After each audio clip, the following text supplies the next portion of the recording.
আসসালামু আলাইকুম। হ্যাঁ, ওয়ালাইকুম সালাম। আসসালামু আলাইকুম। হ্যাঁ, ওয়ালাইকুম সালাম।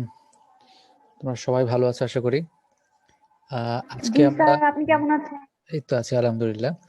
আজকে আমরা কিছু ম্যাথ দেখব। এই বর্ণালী সম্পর্কিত যে কয়েক ধরনের ম্যাথ মানে ঘুরে ফিরে আসে আর কি, সেই ধরনের ম্যাথগুলো আমরা দেখব।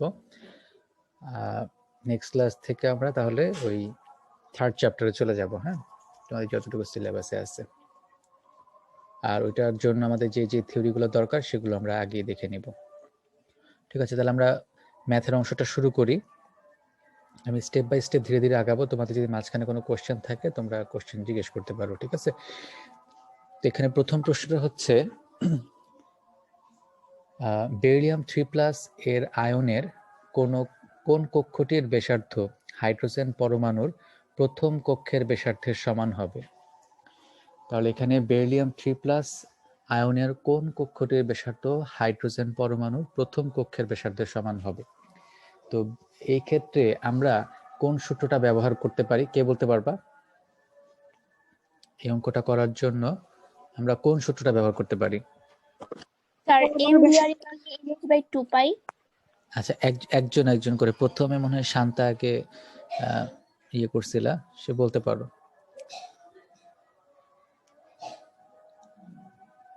আচ্ছা, তাহলে মাইশাই বলো, কি কোন সূত্রটা ব্যবহার করব? স্যার mvr = nh/2 পাই। না, এই সূত্রটা এখানে আমরা ব্যবহার করব না। এমভিআর না তো কোন?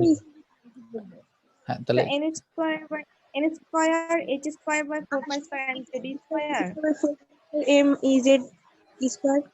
আচ্ছা, আবার বলো শান্তা, আবার বলো। কি কি বললা?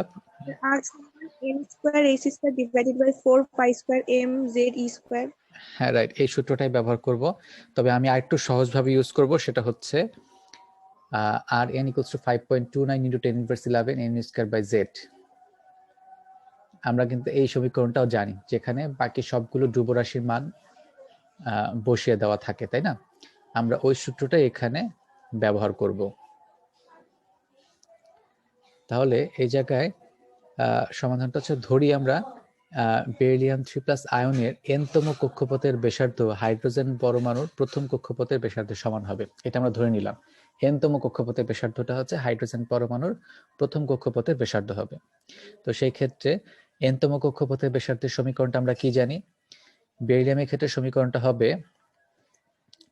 Rn = হচ্ছে 5.29 × 10^11 n²/z। এই সমীকরণটা আমরা বসাবো, ঠিক আছে? আচ্ছা, তো এখানে z এর মান কত হবে, কে বলতে পারবা? z এর মান কত হবে আর Rn এর মান কত হবে? হ্যাঁ, সাইমা ইসলাম বল। z এর মান 1 হবে। আচ্ছা, প্রার্থনা বলো, z এর মান কত হবে? 1। আচ্ছা, শান্তা বলতে পারবো কত হবে n এর মান আর z এর মান? z এর মান 4 হবে। আচ্ছা, তো স্যার z এর মান 4 হবে। 4 হবে। তো এটা যেহেতু বেরিলিয়ামের ক্ষেত্রে এখানে তোমার z এর মান হচ্ছে 4, আর হচ্ছে এখানে Rn, এখানে Rnটা হচ্ছে হাইড্রোজেন পরমাণুর ব্যাসার্ধ হবে, কারণ এখানে বলেই দিয়েছে বেরিলিয়ামের n-তম কক্ষপথের ব্যাসার্ধ হাইড্রোজেন পরমাণুর প্রথম কক্ষপথের ব্যাসার্ধের সমান হবে। তো হাইড্রোজেন পরমাণুর প্রথম কক্ষপথের ব্যাসার্ধের মান কত? 5.29 × 10^11 মিটার। হ্যাঁ, রাইট, এটাই 5.29 × 10^11 মিটার। ঠিক আছে, তাহলে এখানে একটু ভুল আছে, z এর মানটা এখানে 4 হবে। তো এখানে n = what সেটা আমরা বের করব। z = 4 হবে, আর Rn এর মানটা এখানে হবে তোমার 5.29 × 10^11। এই মানগুলো হবে। আর এই মানগুলো যদি এখন আমরা এই সমীকরণে বসাই দেই, তাহলে Rn এর জায়গায় হবে 5.29 × 10^11, আর এখানে তো আছে 5.29 × 10^11 n² এখানে হবে 4, কারণ এখানে z এর মান হচ্ছে 4। এই মানগুলো আমরা বসাবো। এখানে z এর মান 4 কেন? বেরিলিয়ামের তোমার পারমাণবিক সংখ্যা কত? 4। আমরা তো এটা বেরিলিয়ামের জন্য বসাইছি এই সমীকরণটা, তাই না? কিন্তু স্যার বেরিলিয়াম আয়ন দেওয়া আছে যে পরিবর্তন হবে না কোনো। অ্যাটমিক নাম্বার কি চেঞ্জ হয় বেরিলিয়াম 3+ এর? ইলেকট্রন নাম্বার চেঞ্জ হবে, অ্যাটমিক নাম্বার কি চেঞ্জ হবে? প্রোটন নাম্বার কি চেঞ্জ হয়? প্রোটন নাম্বার চেঞ্জ হলে মৌলটা চেঞ্জ হয়ে যায় না? জি কথা স্যার। বুঝতে পারছো? তাহলে এখানে জেড এর মানটা কিন্তু বেরিলিয়ামের পারমাণবিক সংখ্যা বসাতে হবে। তুমি যদি এখানে ইলেকট্রন সংখ্যা হিসাব করে বসাতে চাও তাহলে কিন্তু হবে না, ঠিক আছে? কারণ এখানে জেডটা হচ্ছে পারমাণবিক সংখ্যা। তাহলে এখানে আমরা জেড এর মান 4 বসাবো। এই মানগুলো আমরা বসিয়ে দিলাম। বসিয়ে দেওয়ার পর এখান থেকে যে 5.29 × 10^11 এটাও কাটাকাটি চলে গেল, 5.29 × 10^11 এটাও কাটাকাটি চলে গেল। তাহলে এখানে থাকবে হচ্ছে n² = 4 থাকবে। এটা কাটাকাটি করলে n² = 4 থাকবে। এটা হবে 4, n² = 4। আর এটাকে যখন আমরা বর্গমূল করব তখন n = হবে 2। ঠিক আছে? তার মানে বেরিলিয়ামের দ্বিতীয় কক্ষপথের ব্যাসার্ধ হচ্ছে হাইড্রোজেন পরমাণুর প্রথম কক্ষপথের ব্যাসার্ধের সমান হবে। এই অঙ্কটা কি তোমরা বুঝতে পারছো সবাই? জি স্যার। হ্যাঁ, তাহলে এটা খেয়াল রাখবা যে আমরা যে প্রথমে আরএন এর সমীকরণটা বসেছি এটা কিন্তু বেরিলিয়াম পরমাণুর জন্য বসেছি। আর এখানে ব্যাসার্ধের মানটা কত হবে? ব্যাসার্ধের মানটা হবে হাইড্রোজেন পরমাণুর প্রথম কক্ষপথের ব্যাসার্ধের সমান। তার মানে এখানে আরএন এর মানটা হবে 5.29 × 10^11। তো এখান থেকে সমাধান করে আমরা এন এর মানটা বের করে নিয়ে আসলাম। এরপর আসি আমরা দ্বিতীয় গাণিতিক সমস্যাতে। এখানে প্রশ্নটা হচ্ছে হাইড্রোজেন পরমাণুর পারমাণবিক বর্ণালীর বামার সিরিজের জন্য দ্বিতীয় রেখার তরঙ্গ দৈর্ঘ্য নির্ণয় করো। ঠিক আছে? প্রশ্ন হচ্ছে হাইড্রোজেন পরমাণুর পারমাণবিক বর্ণালীর বামার সিরিজের জন্য দ্বিতীয় রেখার তরঙ্গ দৈর্ঘ্য নির্ণয় করতে বলছে। তাহলে এখন তোমরা বলো দেখি বামার সিরিজের দ্বিতীয় রেখা কোনটা, কিভাবে হিসাব করা হয়, আর বামার সিরিজের জন্য ইলেকট্রনটা কোন শক্তি স্তরে নেমে আসে। প্রথমে এইটাকে বলতে পারবে, বলো দেখি।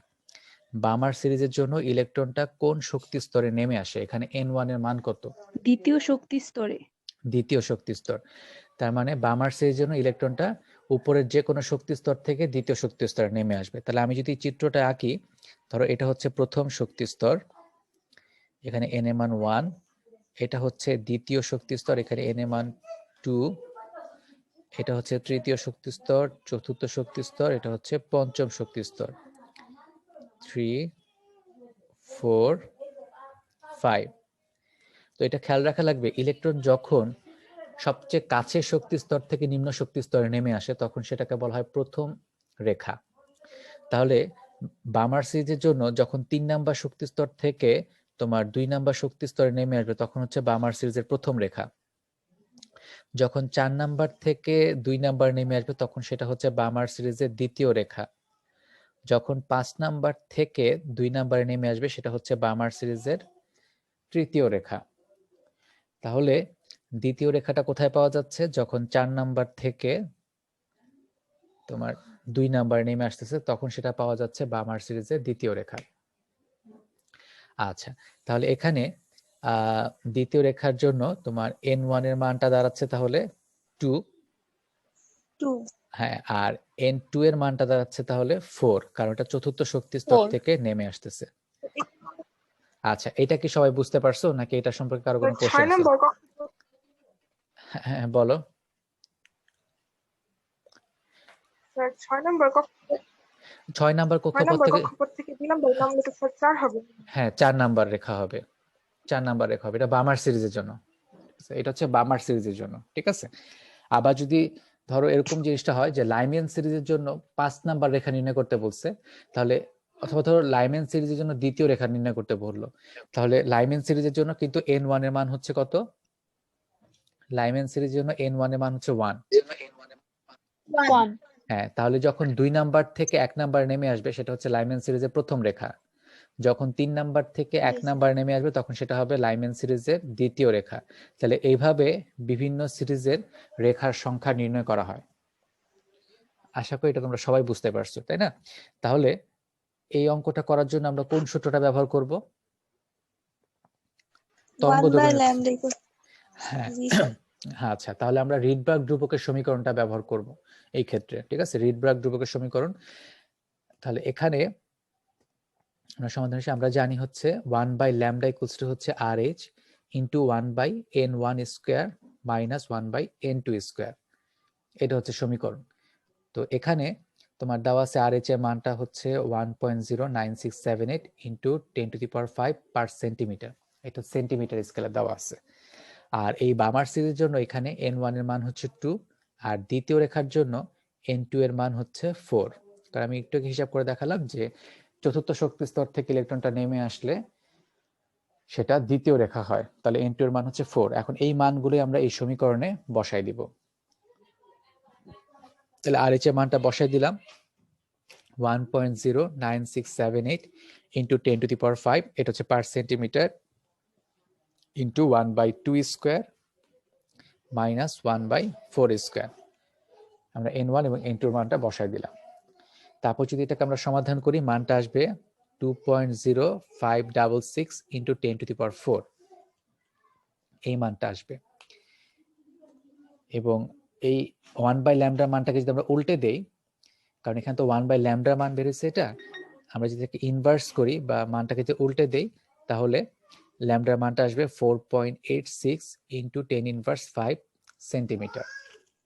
এটাই হলো সেই তরঙ্গ দৈর্ঘ্যের মান। ঠিক আছে, এই হলো যে ম্যাথটা। এখানে আমরা এরকম 1/2.0 lambda equals to 1/2.056 into 10⁻⁴ করলেই নিচের মানটা চলে আসবে। ঠিক আছে, এই হলো গিয়ে আমাদের দ্বিতীয় ম্যাথ। এরপর আমরা পরের ম্যাথে চলে আসি। এখানে একটা উদ্দীপক দেখা যাচ্ছে। এই উদ্দীপকে এটা হচ্ছে নিউক্লিয়াস, এবং এখানে এর প্রোটন সংখ্যা হচ্ছে 1, মানে পারমাণবিক সংখ্যা হচ্ছে 1, z equals to 1। আর এটা হলো তার প্রথম শক্তি স্তর n1 equals to 1, এটা হলো দ্বিতীয় শক্তি স্তর n equals to 2, এটা হলো তৃতীয় শক্তি স্তর n equals to 3। আর এখানে আরেকটা জিনিস দেখা যাচ্ছে, এখানে একটা ইলেকট্রন ছিল, সেই ইলেকট্রনটা শক্তি বিকিরণ করে ধীরে ধীরে নিম্ন শক্তি স্তরে নেমে আসতেছে। ঠিক আছে, এবং সেটা দেখা যাচ্ছে তৃতীয় শক্তি স্তর থেকে দ্বিতীয় শক্তি স্তরে নেমে আসতেছে। ঠিক আছে, তো এখানে প্রশ্নটা হচ্ছে উদ্দীপকের ইলেকট্রনের স্থানান্তরে ইলেকট্রনটি কতটুকু দূরত্ব অতিক্রম করে সেটি আমাদেরকে নির্ণয় করতে হবে। তাহলে এই যে ইলেকট্রনটা তৃতীয় শক্তি স্তর থেকে দ্বিতীয় শক্তি স্তরে নেমে আসলো, তাহলে সে মোট কতটুকু দূরত্ব অতিক্রম করলো সেটি আমাকে নির্ণয় করতে হবে। এটি হচ্ছে তার অতিক্রান্ত দূরত্ব। এখন সেটা বের করার জন্য আমাদের কি করতে হবে? আমাদের প্রথমে এই তৃতীয় শক্তি স্তরের ব্যাসার্ধটা নির্ণয় করতে হবে। আমাদের প্রথম কাজ হচ্ছে এই তৃতীয় শক্তি স্তরে ব্যাসার্ধ নির্ণয় করা। তারপর আমরা এই দ্বিতীয় শক্তি স্তরে ব্যাসার্ধ নির্ণয় করব। তাহলে আমরা যদি তৃতীয় শক্তি স্তরে ব্যাসার্ধ থেকে দ্বিতীয় শক্তি স্তরে ব্যাসার্ধটা বাদ দিয়ে দেই, তাহলে কিন্তু আমরা পেয়ে যাচ্ছি সে মোট কতটুকু দূরত্ব অতিক্রম করলো। ঠিক আছে, তাহলে এইটাই হচ্ছে আমাদের ম্যাথটা। তাহলে এখানে আমরা প্রথমে ব্যাসার্ধ যেহেতু নির্ণয় করব, তাহলে ব্যাসার্ধের সমীকরণটা হচ্ছে Rn equals to 5.29 into 10⁻11 n square by Z. এবং এই সমীকরণে যদি আমরা n এবং z এর মানটা বসাই দিই, এখানে প্রথমে আমরা তৃতীয় শক্তি স্তরে ব্যাসার্ধ নির্ণয় করব, তাই n equals to হচ্ছে 3, আর তার পারমাণবিক সংখ্যা z equals to হচ্ছে 1। এই মানগুলো যদি আমরা এই সমীকরণে বসাই দিই, তাহলে আমরা তৃতীয় কক্ষপথের ব্যাসার্ধ পেয়ে যাচ্ছি R3 equals to দাঁড়াচ্ছে 5.29 into 10⁻11 3 স্কোয়ার বাই 1। এই সমীকরণটা আসতেছে, এবং এটা সমাধান করলে মানটা চলে আসবে 4.76 into 10⁻10 মিটার। এটাই হলো তৃতীয় কক্ষপথের ব্যাসার্ধ। ঠিক একইভাবে আমরা দ্বিতীয় কক্ষপথের ব্যাসার্ধটা নির্ণয় করব, যেখানে n এর মান হবে 2 এবং z এর মান হবে 1। তাহলে R2 equals to হবে 5.29 into 10⁻11 2 স্কোয়ার বাই 1। আমরা n এর মান এবং z এর মান বসাই দিলাম, সেখান থেকে মানটা আসতেছে 2.116 into 10⁻10 মিটার। এই হলো দুইটা কক্ষপথের ব্যাসার্ধ আমরা পেয়ে গেলাম। তাহলে এদের মধ্যবর্তী যে দূরত্ব বা ইলেকট্রনটার অতিক্রান্ত দূরত্বটা হবে r3 মাইনাস r2। r3 এর মানটা ছিল 4.76 ইন্টু 10⁻10, আর r2 এর মানটা ছিল 2.116 ইন্টু 10⁻10, এবং এদের ব্যবধানটা আসতেছে 2.6 ইন্টু 10⁻10 মিটার। তাহলে এটাই হলো ইলেকট্রনটার অতিক্রান্ত দূরত্ব। স্যার তাহলে আমরা হ্যাঁ। কোন অঙ্কগুলো সিজিএস এ করতে পারি? আচ্ছা, এটাও বলে দিচ্ছি, যেই অঙ্কগুলোর মানগুলো সিজিএস এককে দেওয়া থাকবে তুমি সেটাকে সিজিএস একক করতে পারো, সবগুলোকে অযথা করার দরকার নাই। আবার ধরো কোনো ক্ষেত্রে তোমাকে বলে দিল যে এটার বর্ণ কি সেটা নির্ণয় করো, তো তুমি যে বর্ণের রেঞ্জগুলো জানো সবগুলো কিন্তু ন্যানোমিটার স্কেলে জানো, তাই না? সেই ক্ষেত্রে তুমি মানগুলো ন্যানোমিটার স্কেলে স্যার। নিবা। আর ব্যাসার্ধের অঙ্ক আসলে তুমি সেন্টিমিটার নির্ণয় করতে পারো, মিটার নির্ণয় করতে পারো, সবচেয়ে ভালো হয় মিটারে করলে, ঠিক আছে? ঝামেলায় সেক্ষেত্রে কম থাকে। এমন না যে সেন্টিমিটারে করলেও খুব তোমার সমস্যা, তা না, তুমি যে কোনো এককে করতে পারো, কারণ সবগুলো অ্যান্সারই টিচারের কাছে থাকে, ঠিক আছে? তবে আমি বলবো সবসময় এসআই এককে হ্যাঁ এসআই এককে করার জন্য। তবে কোনো ক্ষেত্রে যদি উদ্দীপকে বা প্রশ্নের মধ্যে মানগুলোই সিজিএস এককে দেওয়া থাকে, সেই ক্ষেত্রে তুমি সিজিএস একক করাটাই বেটার, তাহলে আর মান কনভার্ট করার প্রয়োজন পড়ে না, ঠিক আছে? ওকে, জি স্যার। হ্যাঁ, পরবর্তী ম্যাথে যাই। এরপরে ম্যাথটা হচ্ছে হাইড্রোজেনের ইলেকট্রনের বিভিন্ন কক্ষে যাতায়াতের ফলে দৃশ্যমান অঞ্চলে সৃষ্ট সর্বনিম্ন শক্তি বিশিষ্ট রেখা বর্ণালীর বিকীর্ণ শক্তি নির্ণয় করো। সর্বনিম্ন শক্তি বিশিষ্ট রেখার বর্ণালী বিকীর্ণ শক্তি না, এটা আসলে তরঙ্গ দৈর্ঘ্য নির্ণয় করো। আমরা তরঙ্গ দৈর্ঘ্য নির্ণয় করবো, শক্তিও নির্ণয় করবো, দুটোই করব। আচ্ছা, এখন এই অঙ্ক করার ক্ষেত্রে কে বলতে পারবা যে সর্বনিম্ন যখন শক্তির কথা বলে তখন তরঙ্গ দৈর্ঘ্য কি ধরনের হয়, সর্বোচ্চ হয় না সর্বনিম্ন হয়? মানে মোট কথা হচ্ছে শক্তির সাথে তরঙ্গ দৈর্ঘ্যের সম্পর্কটা কি, কে বলতে পারবা? শক্তি সর্বোচ্চ হয়। না, শক্তির সাথে তরঙ্গ দৈর্ঘ্য একজন বল, শক্তির সাথে তরঙ্গ দৈর্ঘ্যের সম্পর্কটা কি? ব্যস্তানুপাতিক না স্যার সমানুপাতিক? তরঙ্গ দৈর্ঘ্য কম ব্যস্তানুপাতিক। হলে শক্তি বেশি হবে। আচ্ছা, ঠিক আছে, ব্যস্তানুপাতিক। তার মানে আমরা কিন্তু শক্তির এই সমীকরণটা জানি, E ইকুয়ালস টু হচ্ছে H C বাই ল্যামডা। তার মানে এখানে যেহেতু তোমার সর্বনিম্ন শক্তি কথা বলছে, তাহলে তরঙ্গ দৈর্ঘ্যটা কি হবে? সর্বোচ্চ হবে। তাহলে আমাদের প্রথম কাজ হচ্ছে এই তরঙ্গ দৈর্ঘ্যটা নির্ণয় করা। তারপর তরঙ্গ দৈর্ঘ্য নির্ণয় করে আমরা যদি শক্তির এই সমীকরণে ল্যামডার মানটা বসাই, তাহলে কিন্তু আমরা তোমার সর্বনিম্ন শক্তির মানটা পেয়ে যাব, ঠিক আছে? তাহলে এখন আমাদের মধ্যে কে বলতে পারবা যে এখানে এই যে হাইড্রোজেনের ইলেকট্রনের বিভিন্ন কক্ষে যাতায়াতের ফলে দৃশ্যমান অঞ্চলের কথা বলছে, এটা কোন সিরিজ? বামার সিরিজ। বামার সিরিজ। হ্যাঁ, বামার সিরিজ। তাহলে আচ্ছা, বামার সিরিজ, এখন বামার সিরিজের ক্ষেত্রে তোমার সর্বোচ্চ তরঙ্গ দৈর্ঘ্য কখন পাওয়া যাবে? বামার সিরিজের ক্ষেত্রে সর্বোচ্চ ইনফিনিটি হলে মানে সবচেয়ে দূরের কক্ষপথ। আচ্ছা, মানে সর্বোচ্চ দূরের কক্ষপথ থেকে আসলে তরঙ্গ দৈর্ঘ্য সর্বোচ্চ হবে, তাই কি ব্যাখ্যাটা? সবচেয়ে দূরের কক্ষপথ থেকে ইলেকট্রনটা আসলে কি সবচেয়ে বড় তরঙ্গ দৈর্ঘ্য পাওয়া যায়? আচ্ছা, এইটা বোঝার সবচেয়ে ভালো উপায় হচ্ছে কি, তোমরা যদি কেউ এমনিতে একটু নিজেরা একটু সমাধান করে দেখো যে 1/λ ইকুয়ালস টু, আমরা যে সমীকরণটা জানি, ইকুয়ালস টু হচ্ছে RH into 1/n1 square minus 1/n2 square. এই সমীকরণটা তো আমরা সবাই জানি, তাই না? হ্যাঁ, এই সমীকরণটা আমরা সবাই জানি। এখন এই সমীকরণে n1 এর মান তো 2 হবে, কারণ এটা বামার সিরিজ, এটা তো সবাই বুঝতে পারতেছো, যেহেতু বামার সিরিজ n1 এর মান 2। এখন n2 এর মানটা তুমি একবার 3 বসায় দেখতে পারো, n2 এর মানটা একবার তুমি 4 বসায় দেখতে পারো, তাহলে ল্যামডার মানটা কত হয়? ল্যামডার মানটা কি বড় হচ্ছে না 4 বসানোর কারণে ল্যামডার মানটা তোমার ছোট হয়ে যাচ্ছে? সেইভাবে ক্যালকুলেশন করে তুমি তোমার কনফিউশনটা দূর করতে পারো। আমি কথাটা আবার বলতেছি, এই সমীকরণটা লেখার পর তুমি n1 এর মান 2 বসাবা, n1 এর মান 2 বসাবা আর n2 এর মানটা 3 বসাবা, তারপর একটা মান বের হবে। আর আরেকটা কাজ করতে পারো আবার, যে n1 এর মান 2 বসে n2 এর মানটা 4 বসাবা, তারপর তুমি দেখতে পারো যে তরঙ্গ দৈর্ঘ্যের মানটা কি কমে যাচ্ছে না বড় হয়ে যাচ্ছে। তাহলে তুমি একটা সিকোয়েন্স পেয়ে যাবা যে যত দূরে যাবা তাহলে তরঙ্গ দৈর্ঘ্য কমবে না বাড়বে। ঠিক আছে, ওইখান থেকে তুমি তোমার কনফিউশনটা দূর করতে পারো। আর এখানে আমি নিজেই বলে দিচ্ছি যে প্রথমে সর্বোচ্চ তরঙ্গ দৈর্ঘ্য নির্ণয় করব, আর তরঙ্গ দৈর্ঘ্য সর্বোচ্চ হলে শক্তি সর্বনিম্ন হবে। আর এই ক্ষেত্রে তোমার n2 এর মানটা অবশ্যই 3 হবে। n2 এর মানটা কত হবে? 3 হবে। কারণ ইলেকট্রন যখন সবচেয়ে কাছের শক্তি স্তর থেকে নিম্ন শক্তি স্তরে আসে তখন তরঙ্গ দৈর্ঘ্যের মানটা সর্বোচ্চ হয়।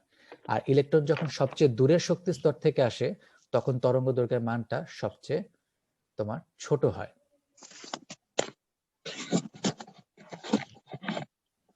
ঠিক আছে, মানে n2 এর মান তুমি যখন ইনফিনিটি বসাবা তখন আসলে সবচেয়ে ক্ষুদ্রতম তরঙ্গ দৈর্ঘ্য পাওয়া যাবে এবং শক্তির মানটা সর্বোচ্চ হবে। তোমাদের সাথে তো খাতা কলম আছে, সবার সাথে আছে না? জি স্যার। জি হ্যাঁ, স্যার। তাহলে তোমরা নিজের একটা কাজ করো, 1/λ হচ্ছে RH, 1/n1, n1 এর জায়গায় 2 বসাও আর n2 এর জায়গায় 3 বসাও, তারপর একটা ল্যামডার মান বের করো। স্যার আর ল্যামডার মান 6.5 ইন্টু 10 ইনভার্স 5 আসে। যখন 3 বসাচ্ছ জি স্যার। 6 পয়েন্ট, না স্যার, আমার তো এটা আসেনি। আচ্ছা আমি নিজেই করে তোমাদেরকে বলতেছি ল্যামডা মানটা কত আসে।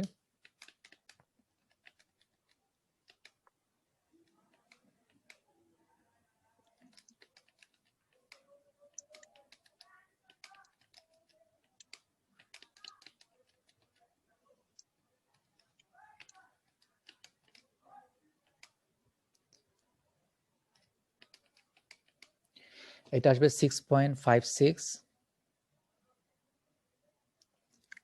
Into 10 inverse 7। 5। এটাই আসার কথা সবার, 10 ইনভার্স 7, 6.56 ইন্টু 10 ইনভার্স 7। আর যদি n2 এর মানটা 4 বসাই তাহলে কত আসে সেটা আমরা একটু দেখে নিই। স্যার আগের অঙ্কে 4 ছিল, এখানে 4.86 ইন্টু 10 ইনভার্স 5 সেন্টিমিটার আসছে। আবার বলো। ওইটা আসছে হচ্ছে 4 পয়েন্ট, স্যার আগে আমরা যেই ম্যাথটা হ্যাঁ করছিলাম ওইটাতে 4.86 ইন্টু হ্যাঁ 10 ইনভার্স 5 সেন্টিমিটার আসছে। সেন্টিমিটার, মিটারে করলে 10 ইনভার্স 7, মিটারে করলে 10 ইনভার্স 7। এখন বলো তো কোন মানটা বড়? n2 equals to 4 বসালে বড় হচ্ছে না n2 equals জি 3 হলে বড় আসতেছে, তাই না? তার মানে 4 বসালে মানটা আরো ছোট হয়ে যাচ্ছে, তুমি যদি 5 বসাও তাহলে মানটা আরো ছোট হবে। কথা কি বুঝতে পারছো? আমি ম্যাথমেটিক্যালি করে জি তোমাদের স্যার। দেখালাম। জি স্যার। তার মানে তুমি যত দূরের কক্ষপথে যাবা তোমার ল্যামডার মানটা তত কি হবে? ছোট হতে থাকবে। তার মানে যখন ইনফিনিটি বসাবা তখন ল্যামডার মানটা সর্বনিম্ন হবে। আর তুমি সবচেয়ে কাছের শক্তি স্তর থেকে আসলে ল্যামডা মানটা সবচেয়ে বড় হবে। তাহলে বামার সিরিজের n1 এর মান যদি 2 হয় তাহলে তার সবচেয়ে কাছের শক্তি স্তর কোনটা? তৃতীয় শক্তি স্তর। তাহলে এখানে n2 এর মান কত হবে? 3 হবে। ঠিক আছে, তাহলে সবাই জিনিসটা বুঝতে পারছো? তোমরা খাতার মধ্যে এই জিনিসটা লিখে রাখতে পারো যে সবচেয়ে কাছের শক্তি স্তর থেকে ইলেকট্রনটি নেমে আসলে তরঙ্গ দৈর্ঘ্যের মান সর্বোচ্চ হবে, আর অসীম দূরত্ব থেকে ইলেকট্রনটা নিম্ন শক্তি স্তরে নেমে আসলে তরঙ্গ দৈর্ঘ্যের মান সর্বনিম্ন হবে। স্যার আরেকবার বলেন। হ্যাঁ আবার বলতেছি, সবচেয়ে কাছের শক্তি স্তর থেকে ইলেকট্রনটি নেমে আসলে তরঙ্গ দৈর্ঘ্যের মান সর্বোচ্চ হবে।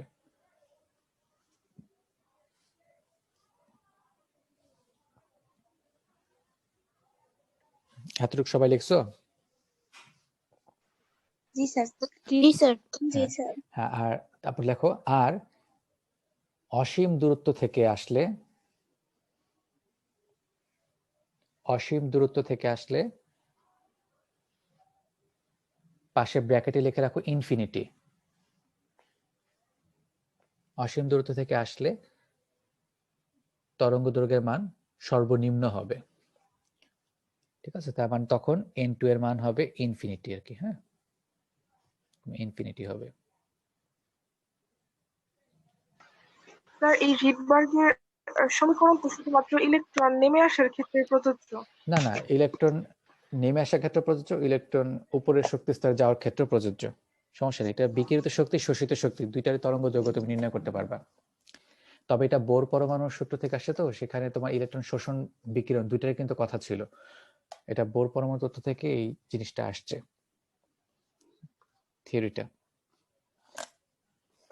তুমি দুইটা ক্ষেত্রে করতে পারবা, তবে সবসময় খেয়াল রাখতে হবে n1টা সবসময় নিম্ন শক্তি স্তর হবে।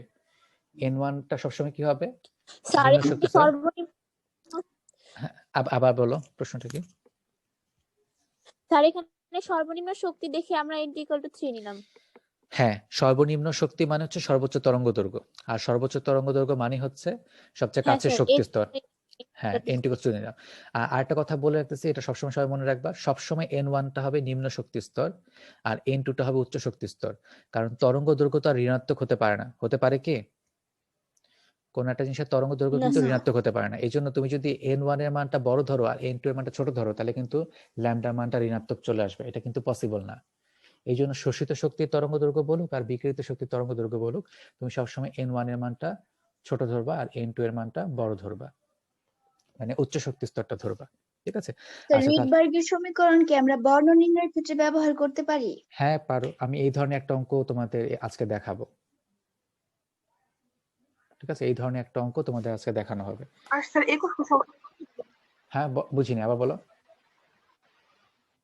স্যার একক তো সবসময় সেন্টিমিটারই আসবে ওই রিডবার্গের ধ্রুবকের মান বসালে। না না না না, সবসময় সেন্টিমিটার আসবে না। আমি মিটারও বসাতে পারি, ন্যানোমিটারও বসাতে পারি। এটা আমার ইচ্ছার উপর ডিপেন্ড করে, অথবা যদি মান দেওয়া থাকে সেটার উপর নির্ভর করে। যেমন এখানে কোনো মান দেওয়া নেই প্রশ্নে, ঠিক আছে, আমি কিন্তু এখানে মিটার স্কেলও বসাতে পারি, সেন্টিমিটার স্কেলও বসাতে পারি, ন্যানোমিটার স্কেলও বসাতে পারি। ঠিক আছে, ওকে। তাহলে আমরা মানগুলো বসাই দিই। তাহলে n1 এর মান হবে 2 আর n2 এর মান হবে 3। আর RH এর মানটা আমি মিটার স্কেলে বসালাম, 1/λ = হবে RH এর মানটা বসালাম 1.09678 ইন্টু 10⁷। এটা কিন্তু মিটার স্কেলে বসাইছি এবং এটার একক হচ্ছে পার মিটার। ঠিক আছে, যেমন আমি এখানে মিটার স্কেলে এককটা ব্যবহার করলাম। তাহলে RH এর মানটা হচ্ছে 1.09678 ইন্টু 10⁷। n1 এর মানটা বসাই দিলাম 2, তাহলে 1/2² মাইনাস 1/3²। এবং এটাকে যদি আমরা সমাধান করি, মানটা চলে আসবে 1.523 ইন্টু 10⁶ পার মিটার। তাহলে এটা হচ্ছে 1/λ মান আসলো। এখন তুমি এটাকে ইনভার্স করে দাও, মানে উল্টা দাও, তাহলে ল্যামডার মানটা চলে আসবে। আর এখানে যেহেতু আমরা শক্তির মানটা নির্ণয় করব, বিকিরণ শক্তির মান, তাহলে আমাদের কিন্তু ল্যামডার মানটা বের না করলেও চলে, আমরা 1/λ মানটা বের করেও কাজটা করতে পারি। কারণ আমরা শক্তির সমীকরণ জানি, E হচ্ছে hc/λ। তাহলে আমি সরাসরি এই সমীকরণে 1/λ মানটা বসাতে পারি। আমার ল্যামডার মানটা দরকার, সরাসরি 1/λ মান বসাতে পারি। তাহলে এখানে যেহেতু ল্যামডার মানটা বা 1/λ মানটা আমরা মিটার স্কেলে নির্ণয় করলাম, এসআই একক, তাই আমি এইচ এর মানটাও কিন্তু এসআই এককে বসাবো।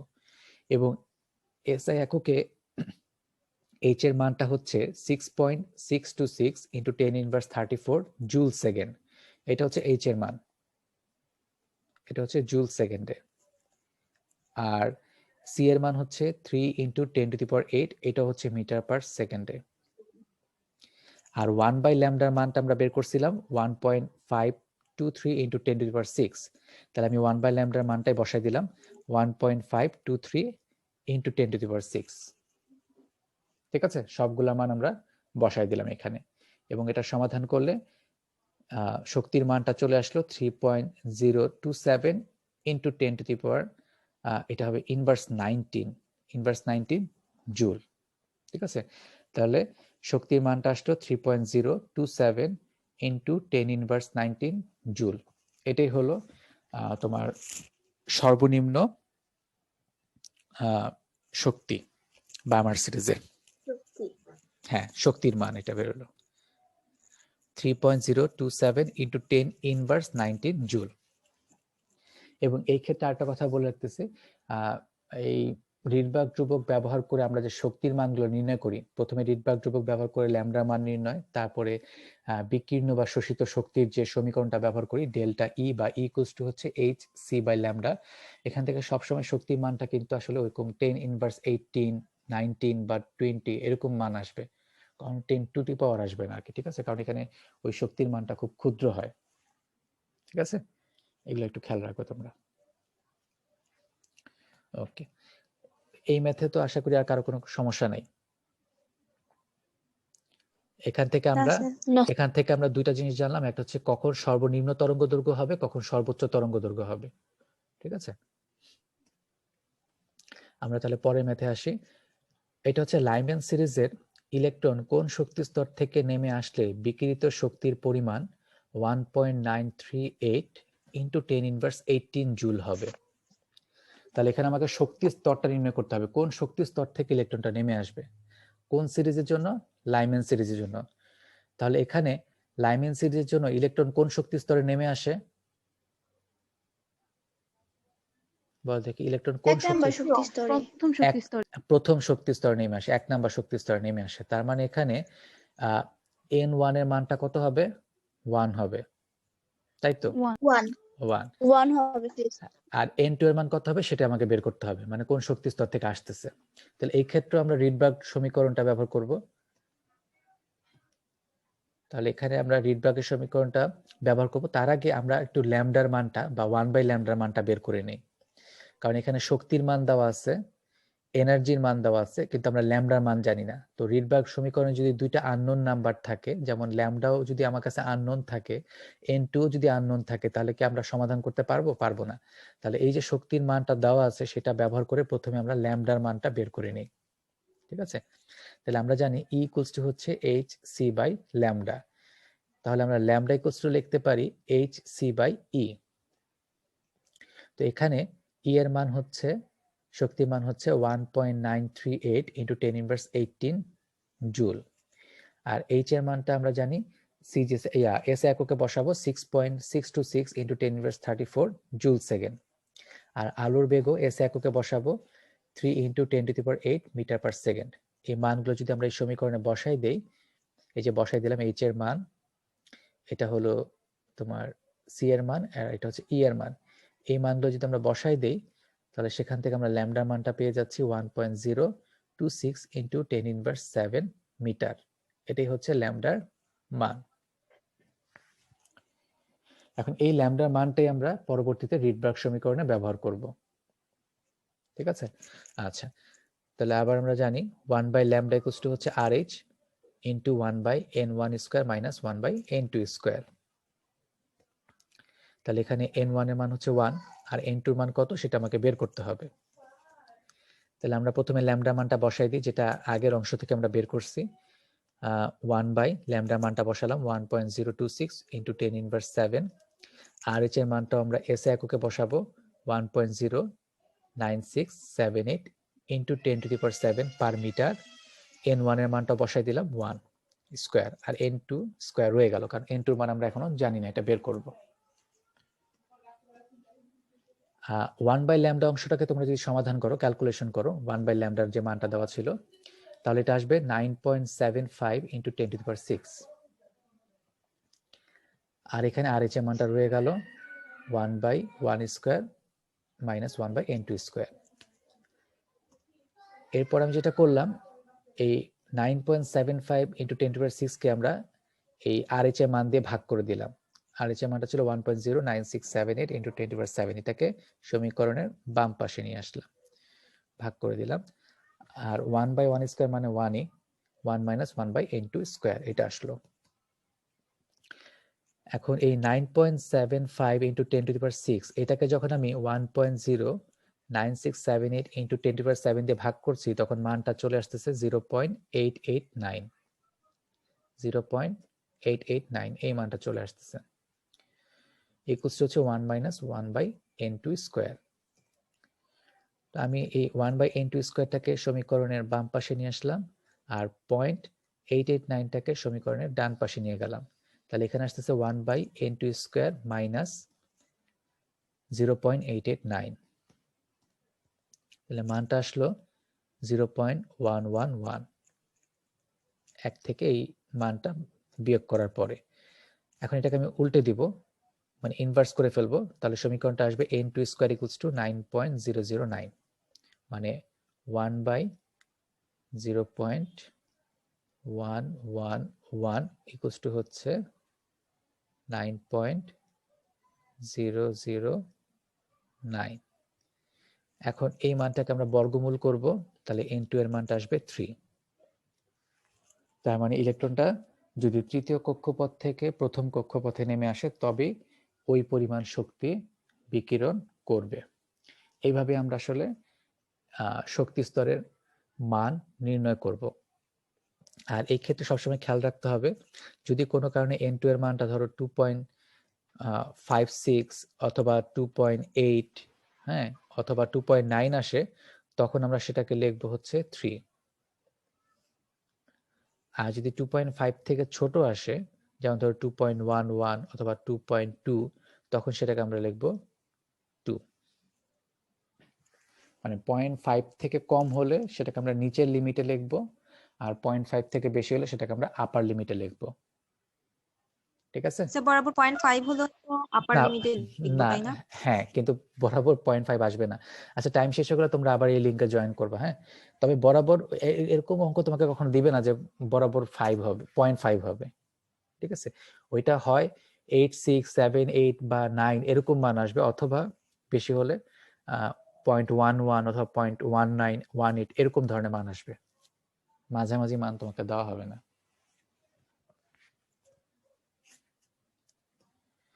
স্যার এই আগের স্লাইডটা একটু দেখালে স্যার হ্যাঁ, হ্যাঁ, স্ক্রিনশটটা নিতে পারতাম। আচ্ছা, না,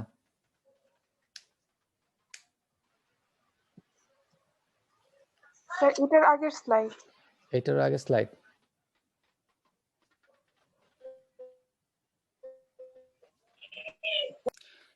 বললে হবে।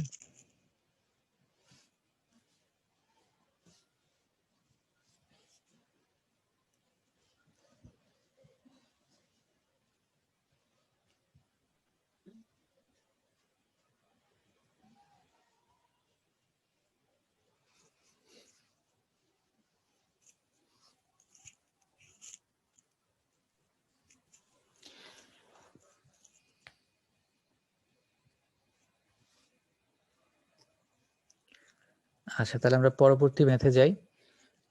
এই প্রশ্নটা হচ্ছে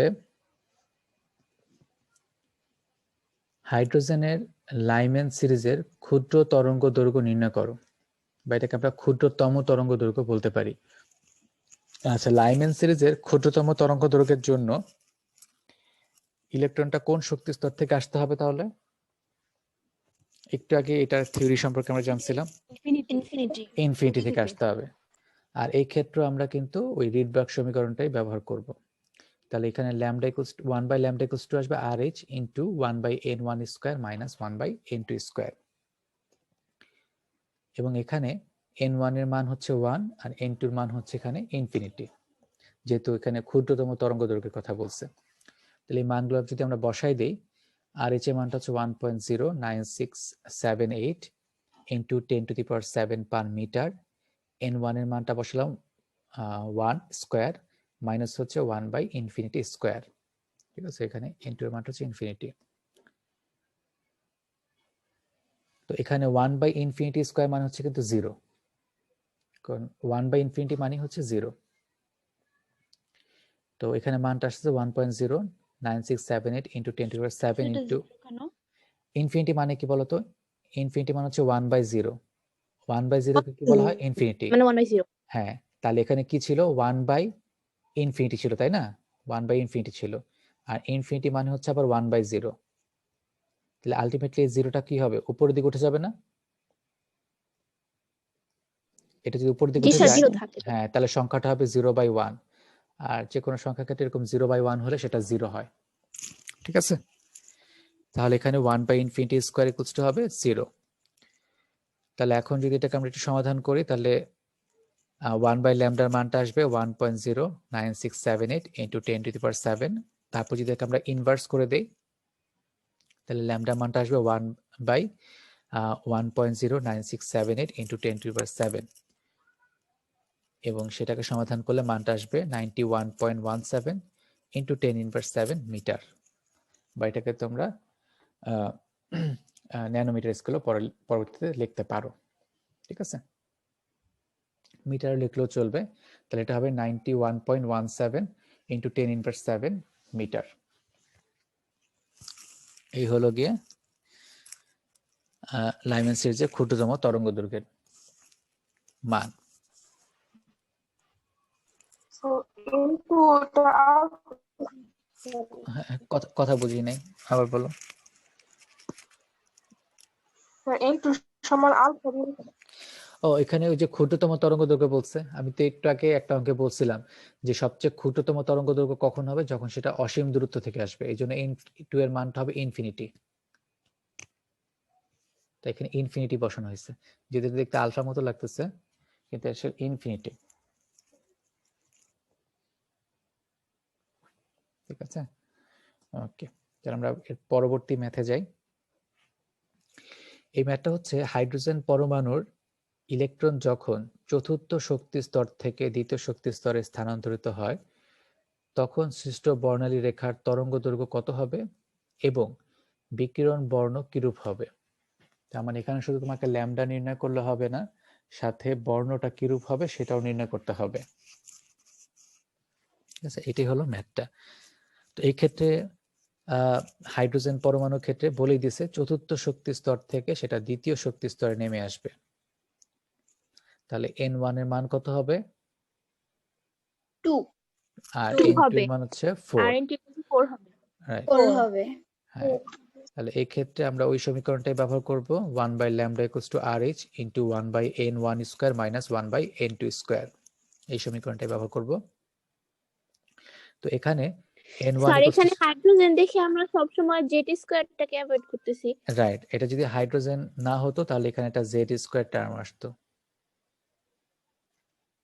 ঠিক আছে, তো যেহেতু এটা হাইড্রোজেন তাই এখানে জেড স্কয়ার টার্মটা নাই, কারণ জেড ইকুয়ালস টু এখানে হচ্ছে 1।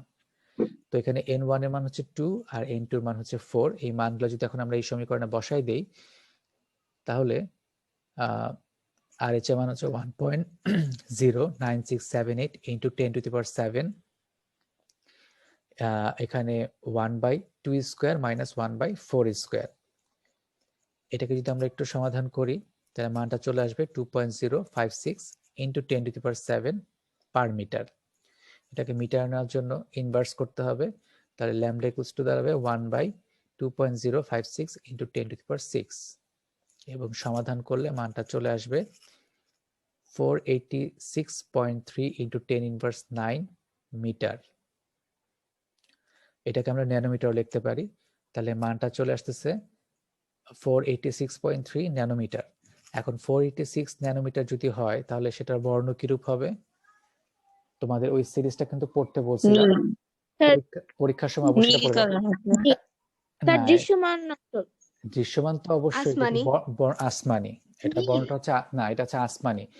450 থেকে 500 পর্যন্ত হচ্ছে আসমানি কালার, তাহলে এটার বর্ণ হচ্ছে আসমানি।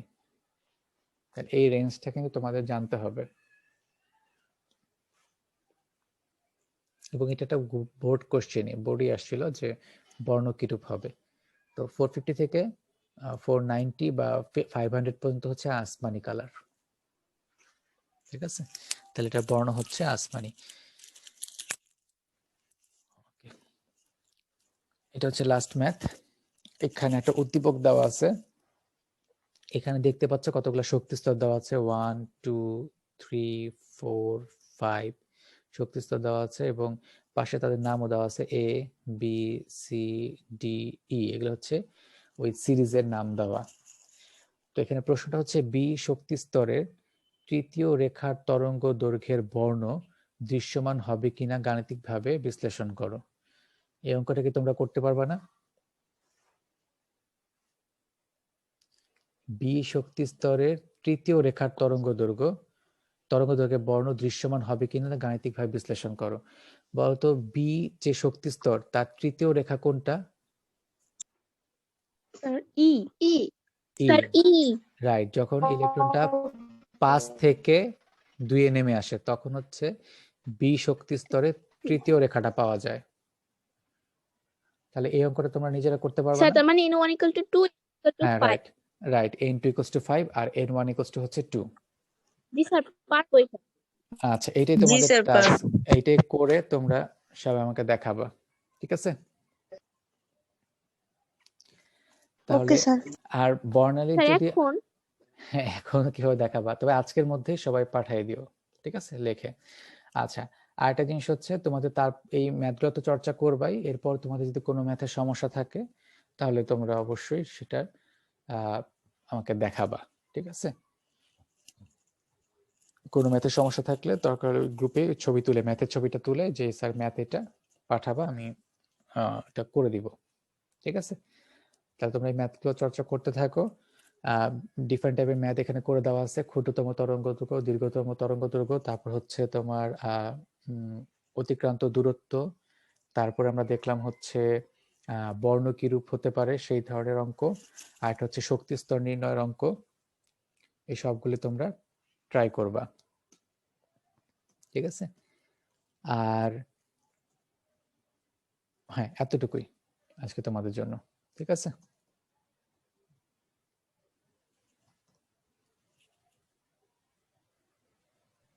স্যার আমাদের উইন্টার ভ্যাকেশন কবে দিবে?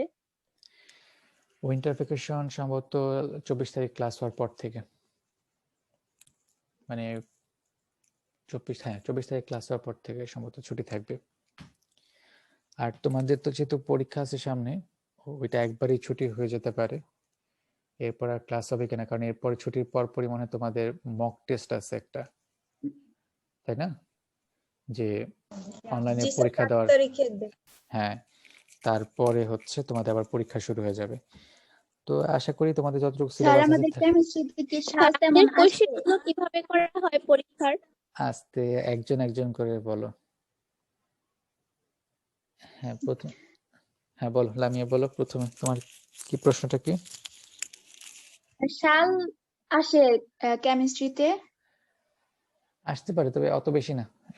সাল বা গুরুত্বপূর্ণ বিজ্ঞানীর নাম। না, না ওগুলা বেশি ইম্পর্টেন্ট না। প্রশ্ন ঘাটলে দেখবা তোমাদের যে বইগুলো আছে, বইয়ের পরে যে তোমার এমসিকিউ কোশ্চেন গুলো আছে, দেখবা যে সাল তেমন একটা ইম্পর্টেন্ট না।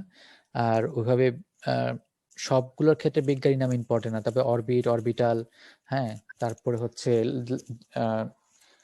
কি বলে এটাকে, জিমান ইফেক্ট, স্টার ইফেক্ট, এগুলোর ক্ষেত্রে বিজ্ঞানী নাম ইম্পর্টেন্ট। স্যার আমাদের কোশ্চেন গুলো কি অনেক হার্ড হইতেছে স্যার? কিছু কি জানেন, একটু বলেন আমাদের। না, ওগুলা সম্পর্কে কোনো কিছুই জানি না। কোশ্চেনের মতো হবে, তোমরা খালি পড়ে যাও ঠিক মতো, পরীক্ষা খারাপ হওয়ার মতো না। তোমরা বইটা ফলো করো, লেকচার গুলো তো বলতেছি, ওগুলা মূল থিম গুলো বুঝে নাও। আর বই শেষে যে তোমাদের যে সিলেবাস অনুযায়ী বই শেষে যে এমসিকিউ গুলো আছে ওগুলো তোমরা একটু চর্চা করো, মানে পড়ার মধ্যে থাকো, পরীক্ষা খারাপ হওয়ার কথা না, ঠিক আছে? আচ্ছা, এই পর্যন্তই থাক। আমি সামনের দিন তৃতীয় অধ্যায়টা শুরু করব। আর তৃতীয় অধ্যায়টা তোমাদের যে সিলেবাস আছে একদম ঠিক সেই সিলেবাস অনুযায়ী আগানো যাবে না, একটু হেরফের হবে, কারণ হচ্ছে ওই গ্রুপ বৈশিষ্ট্য পড়াতে গেলে দেখা যায় পোলারিটি, পোলার যেগুলো চলে আসে, তো ওগুলো আমি একটু আগে ব্যাখ্যা করে নিব, তারপরে গ্রুপ বৈশিষ্ট্যগুলোতে আসবো, ঠিক আছে? জি হ্যাঁ স্যার স্যার আসসালামু আলাইকুম। হ্যাঁ ওয়ালাইকুম আসসালাম। আসসালামু আলাইকুম। হ্যাঁ ওয়ালাইকুম আসসালাম। আসসালামু আলাইকুম। হ্যাঁ ওয়ালাইকুম আসসালাম, সবাই ভালো থাকো, সুস্থ থাকো। স্যার